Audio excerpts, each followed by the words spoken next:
Hi friends, YouTube audience everyone, అందరు బాగుండాలని కోరుకుంటున్నాను. మీరు బాగుంటే నేను బాగుంటాను. యూట్యూబ్ సిబ్బందికి నమస్కారాలు, ప్రత్యేక నమస్కారాలు. ఒక విషయానికి వస్తే, ఒక చిన్న చాలా లాంగ్ టైంలో ఒక వీడియో చేస్తున్నాను. మీరందరూ ఆదరించాలి, షేర్ చేయాలి, సబ్స్క్రైబర్స్ చేయాలి, లైక్ కామెంట్స్లో పెట్టవచ్చు. దాని రెస్పాన్స్ నేను ఇస్తాను కామెంట్ ద్వారా. మీకు ఏంటంటే, మనకు సొసైటీలో మిడిల్ క్లాస్ వాళ్ళకి ఒక ఉన్నత స్థానాన్ని కోల్పోతున్నాం. ఎందుకంటే ఏ విషయంలో అంటే మీకు వివరిస్తాను. ఏంటంటే హైడ్రా బాగానే ఉంది. హైడ్రా రేవంత్ రెడ్డి తీసుకున్న నిర్ణయం బాగానే ఉంది. ఉన్న వాళ్ళకు నోటీసులు జారీ చేస్తున్నారు. సంతోషం. అది వాళ్ళకు కూడా తెలిసి వస్తుంది మనం కట్టిన నిర్మాణం సుదీర్ఘంగా లేదు, చట్టపరంగా ఇది అనుకూలంగా లేదు.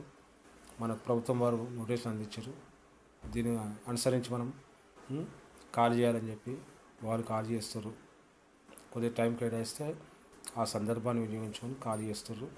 అది ఓకే. కానీ లేని వాళ్ళు ఏంటండి, రిటైర్మెంట్ అయిన ఎంప్లాయీస్ అపార్ట్మెంట్లో ప్లాట్ తీసుకొని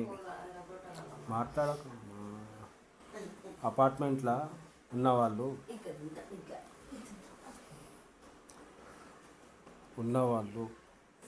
ఎంతో దయాదాక్షిణ్యాలతో వాళ్ళు 35 years జాబ్ చేసి ఒక ఎంప్లాయీ స్థానాన్ని సంపాదించుకొని ఈఎంఐ ద్వారా కొన్ని డబ్బులు కూడబెట్టుకొని పోగు చేసుకొని మళ్ళీ దానికి రుణానికి తక్కువ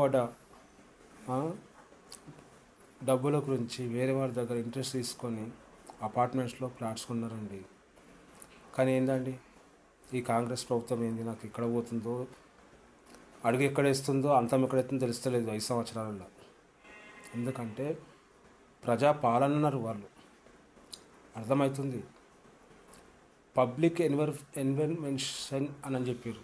అంటే ప్రజాపాలన, ఎలివేషన్ అంటే రాజ్యాంగము, పరిపాలన వస్తుంది.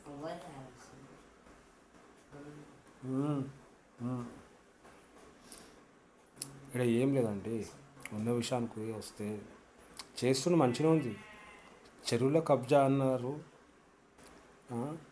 కోట్లపై ఆధారపడి అంతస్తుకు మించిన అంతస్తు కట్టిన వాళ్ళని మీరు హైడ్రా ద్వారా అంతం చేయండి.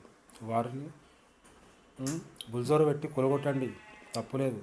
మధ్యతరగతి వాళ్ళు మరీ రోడ్డు మీద ఎవడు అడుక్కోలేరు. 1,00,000 రూపాయలు అప్పు చేసి 10,000 వరకు ముంచే స్థాయిలో బతారనమాట.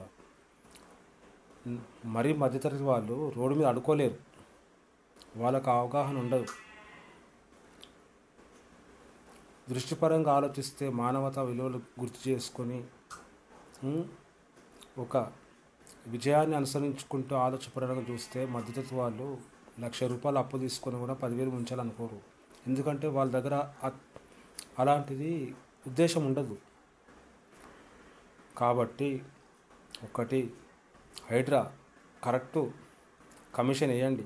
వేసిరొచ్చు మీరు, కాదంటలేదు సార్. దీనికి ఏంటంటే కమిషన్ కరెక్ట్గా బాధ్యత నిర్వహించండి, చెప్పండి. మధ్యతరగతి వాళ్ళను అపార్ట్మెంట్లు కూడా మీకు హద్దులు దాటి నిర్మాణాలు మీరు కూడగొడుతుర్రు బుల్జోర పెట్టి. కానీ కొద్దిగా వాళ్ళకు కూడా కొద్దిగా టైం కేటాయించండి సార్. ఇవాళనే వచ్చి రేపు పొద్దుగాల కూడగొడతామంటే వాళ్ళ సామాన్లు తీసుకుని బయట పెట్టారనుకో,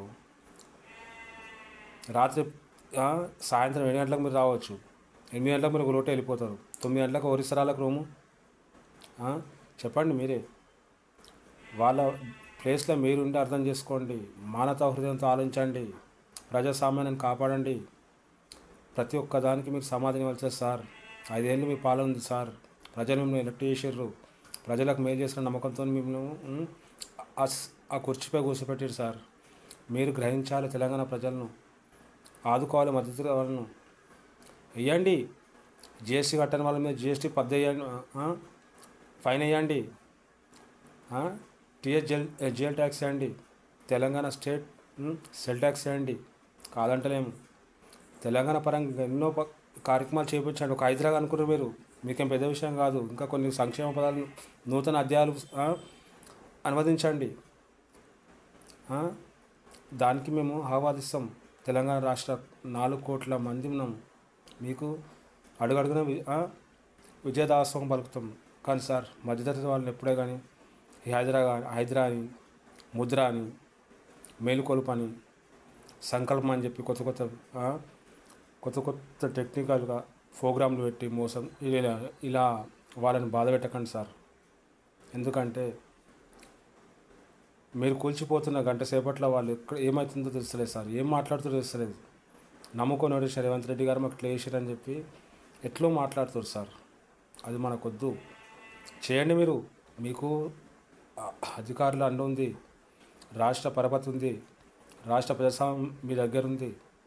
ప్రజాస్వామ్యం కావాలని పెట్టండి సార్. మేము దానికి మీ యొక్క నిబంధనలు, మీ యొక్క పద్ధతులు మేము పాటిస్తాం సార్. అంతే సార్ రేవంత్ రెడ్డి సార్. కానీ మధ్యతరగతిని గుర్తుపెట్టుకోండి సార్. అలాగే పాత బస్సు కింద మేలు చేయండి సార్. హైదరాబాద్లో పాత బస్సు కూడా భాగమే.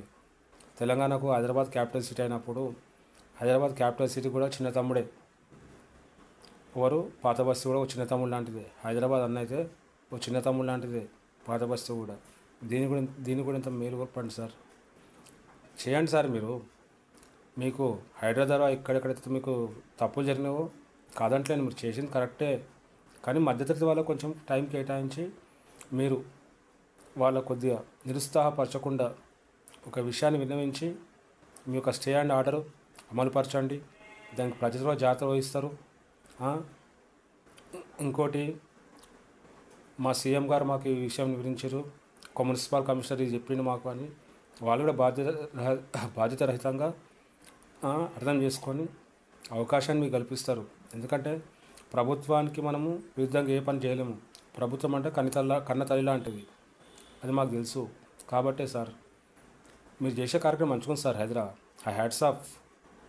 కాకపోతే మధ్యతరగతి వాళ్ళకు కొంచెం టైం కేటాయించి చెప్పండి సార్. ఎన్నో గృహ నిర్మాణాలని, ఎన్నో ప్రభుత్వాలు మారినాయి కాదంటలేము. మీ ప్రభుత్వానికి మేము అడ్డు చెప్తలేము. మీ దాంట్లో కూడా ఒక నిజం ఉంది, నిర్వచన సహకారం ఉంది, నిజమైన అమూల్యమైన బాట ఉందని మేము ఆదరిస్తున్నాం సార్ రేవంత్ రెడ్డి సార్. కానీ ఇది ఒకటి మాత్రం సార్, మధ్యతరగతి వాళ్ళకు మాత్రం మీరు టైం కేటాయించాలి సార్. దీనిని మనవి చేసుకుంటున్నాం సార్. రాష్ట్ర ప్రభుత్వాన్ని, తెలంగాణ సీఎం గారికి ప్రత్యేక ధన్యవాదాలు సార్. మీరు ఏది చేసినా మేము బాధపడకుండా చేయండి సార్. గది మేము కోరుకుంటున్నాం. జై తెలంగాణ.